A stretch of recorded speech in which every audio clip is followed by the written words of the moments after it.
Good morning বন্ধুরা, আর কে রান্নাঘর and blog চ্যানেলে তোমাদের সবাইকে স্বাগত। আশা করি তোমরা সবাই খুব ভালো আছো আর আমরাও ভালো আছি। আর তোমাদের কাছে সকাল সকাল একটা ছোট্ট একটা আবেদন নিয়ে আসছি, সেটা হচ্ছে এই যে তোমরা ভিডিওটাকেও স্কিপ করো না। ছোট্ট একটু ভিডিও, তোমরা সবাই ধৈর্য সহকারে দেখো। আশা করি যতটুকু ভিডিওই হোক না কেন তোমাদের ভালো লাগবে। আর ভালো লাগলেও কিন্তু একটা অবশ্যই কমেন্ট করবে, আর যদি খারাপ লাগে তাও কমেন্ট করবে। কারণ তোমরা যদি কমেন্ট না করো আমি কি করে বুঝবো বলো যে আমার ভিডিওটা তোমাদের কেমন লাগছে। আর এই যে সকালবেলার কিন্তু অন্য অন্য কাজ বাজ আমার সব রেডি হয়ে গেছে। ঘর ঝাড় দেওয়া, উঠোন ঝাড় দেওয়া, রান্নাঘরের কাজ সবই কিন্তু হয়ে গেছে। এখন বাসন কটা নিয়ে বসেছি, আর এই পাশে অনেক জামা কাপড়, এই জামা কাপড়গুলো কাচতে হবে। আর আর যেটুকু কাজ আছে আজকে, মানে একদম বললাম না খুব বেশি কাজ নেই, যেটুকু কাজ আছে মেয়েকে নিয়ে। আর মেয়েকে নিয়ে খুব মানে ব্যস্তের কাজ বলতে ওকে শ্যাম্পু করানো, ওকে তেল মালিশ করে দেওয়া, মানে টুকিটাকি ওকে নিয়েই কাজ, ওকে পড়ানো বসানো এই সমস্ত। আর তোমাদের সঙ্গে সেটুকু শেয়ার করতে পারলাম না এই কারণের জন্য, যখন আমি তোমাদের আগের ভিডিওতে বলেছি যে ওকে একটু ফোন কম দেখাতে দিচ্ছি। আমি যদি ফোন সামনে আনছি ফোন দেখার জন্য ভীষণ বায়না করছে, সে কারণের জন্য খুব একটা ওর সামনে ফোনটা আমি নিয়ে যাচ্ছি না। আর তারপরও প্রচুর পরিমাণে মেয়েটার গায়ে ঘামাচি হয়েছে, জামা টামা কিছু পরাতেই পারছি না, সেই কারণের জন্য ভিডিওটা আর বেশি বড় হলো না। আসলে আজকে বেশি একটা কাজ নেই, তো ওই জন্য যতটুকু কাজ এই সকালবেলার দিকে হয়ে গেছে, ওই কারণের জন্যই বলছি ভিডিওটা খুব বেশি বড় হবে না, ছোট্ট একটা ভিডিও। তবে শরীরটাও তো খুব একটা ভালো নেই, যে আগের থেকে অনেকটাই ভালো, কিন্তু এরপর থেকে কিন্তু আবার ফুলদমে কাজ শুরু হয়ে যাবে, সেটা আমি বুঝতেই পারছি। আস্তে আস্তে শুরু হবে। আর এই যে দেখো জামা কাপড়গুলো চটকে ভিজিয়ে রাখলাম, একটু পরে কাচবো, রান্নার এদিকটা একটু গুছিয়ে নিয়ে।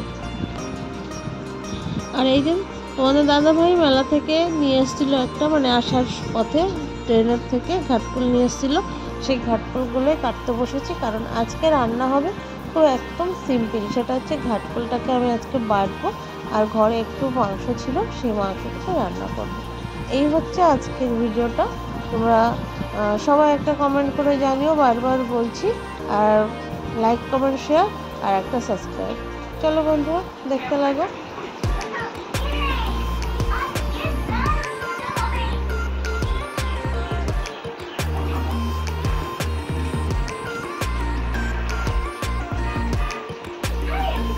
আমার শুনুমা আমার সর্ব গায়ে দেখো কি সুন্দর করে পাটা দিয়ে দিচ্ছে, দেখো বন্ধুরা।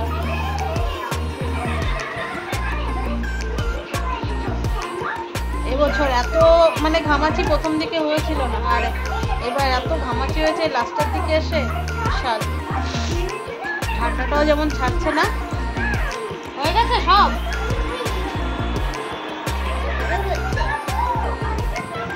স্নান করে এই কেবল খাওয়া দাওয়া করে আসলাম, এখনো মাথা আঁচড়াইনি, সেগুলো করিনি। আর গায়ের মধ্যে এত চিটপিট করছে ঘামাচিতে, ক্যামেরাটা পুরো আবছা আবছা লাগছে।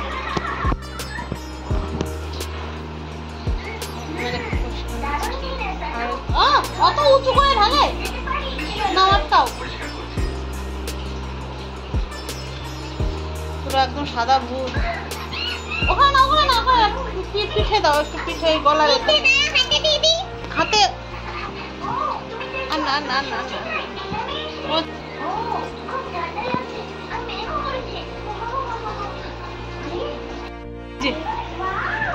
কি করেছিস তুই? মাকে ভূত, পাউডার ভূত বানিয়েছে দেখো।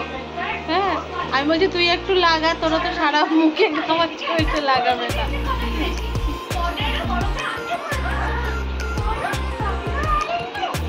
পাউডার ভূত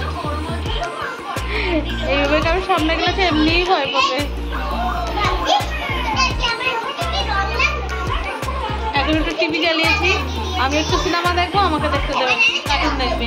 আর এত ফোন তো এখন দেখতে দিচ্ছি না, একটু জল জবরদস্তি করে চেপে চুপে ফোনটাকে বন্ধ করাচ্ছে একটু দেখতে। কারণ একভাবে ফোন দেখতে দেখতে চোখগুলো একদম কেমন যেন একটা হয়ে যাচ্ছে, ঘুম ঘুম ঘুম ঘুম ভাব লাগছে, সেই কারণে বন্ধ করে দিয়েছি।